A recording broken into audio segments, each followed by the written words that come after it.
We dismiss history at our peril. Liberty Nation Radio with Mark Angelides. And we're back speaking with Tim Donner. Earlier in the show, we covered Joe Biden's polling numbers and his record in office. But now I want to look at the field of 2024 contenders and what we expect to happen as 2024 approaches. Tim, on the Democrat side, we have two other candidates in the race for the nomination. There's Marianne Williamson, Robert Kennedy Jr.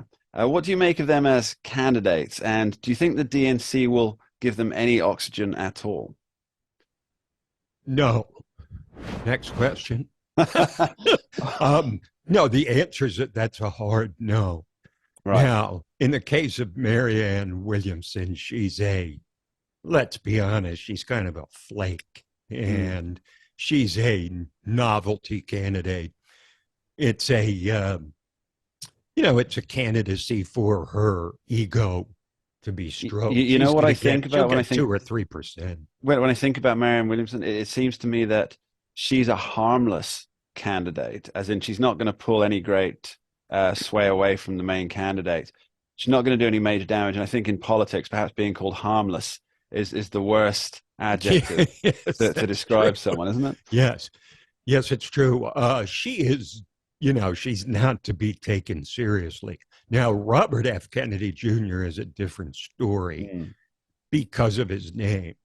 And, I wrote a piece on this about how the Kennedy family always closed ranks when one of their own was running for any kind of political office.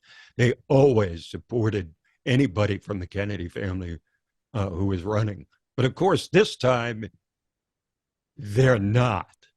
They are supporting Joe Biden for, I guess, pretty obvious reasons, because if you see a schism where the Kennedy family is divided from the current Democratic power holders, you'd have a serious problem. But I do think that young Bobby Kennedy has a story to tell. He has a different vision for the Democratic Party, and it's one that, to this point, has attracted roughly 15% of Democrats, maybe just on his name, because I don't think they know much about him. He's had a checkered past, to be sure. He struggled with drugs and his physical health, but because he's a Kennedy, he's going to get a platform, and he will get people to listen to him, because what he's talking about largely is the wedding of corporations and the government into one huge power block, which threatens the United States and the people. And I think this is a worthy topic for people to hear.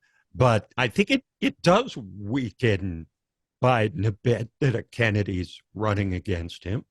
But it's not an abiding threat. Sure. A couple of things on Mr. Kennedy Jr. So obviously he talks about the cooperation between government and big business, essentially. Just as another historical aside, Benito Mussolini said everything within the state, everything for the state, nothing outside the state.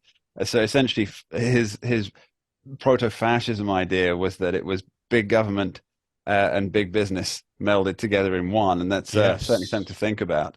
Indeed. Good point. I think, surprisingly, I'm hearing a lot of conservatives who are all too happy to listen to Robert Kennedy Jr. Yes. And that's an interesting point, don't you think? That he's got... Politics makes really strange bedfellows. And Robert F. Kennedy now is aligned with Steve Bannon, of all people, who, of course, was the famously mercurial senior advisor to Donald Trump until he blew himself out of the water by leaking like crazy. So he is the most unpredictable character practically in politics, but he has made bed with Robert F. Kennedy Jr. on the issue of vaccines, because Robert F. Kennedy Jr. has been a crusader against vaccines for many years and tied it to autism. Now, I'm in a pretty good position to comment on that because I have two kids, both of whom are autistic.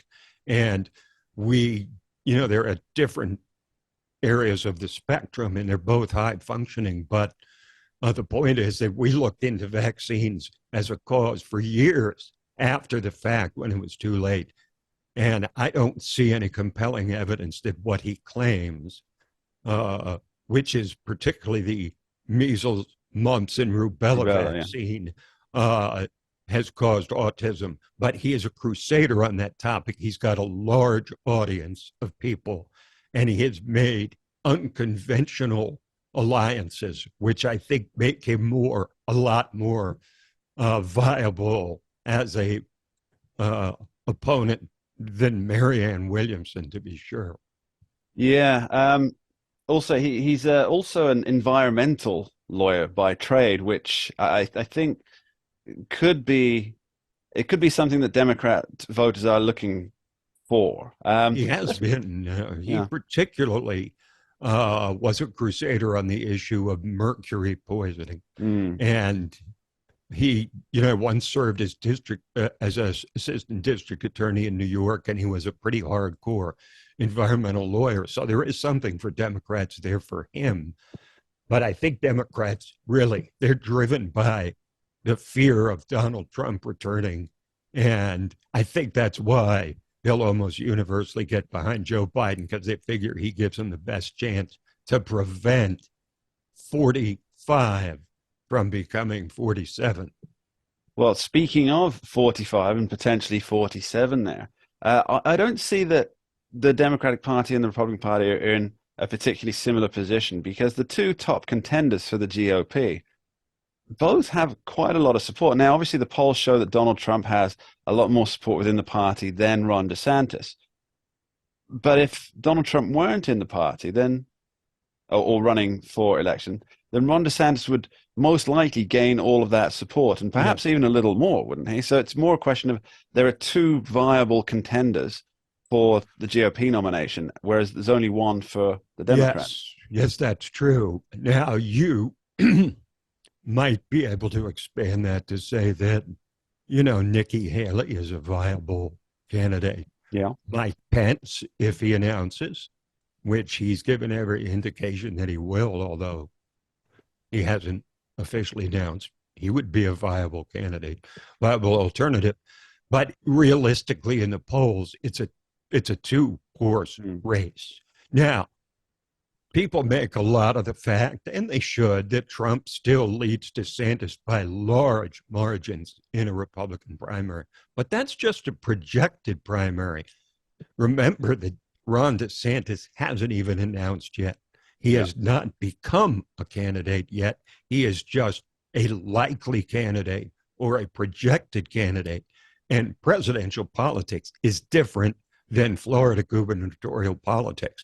So I think there's a lot of people that are waiting to see whether he can convert his stunning success in Florida to the national stage.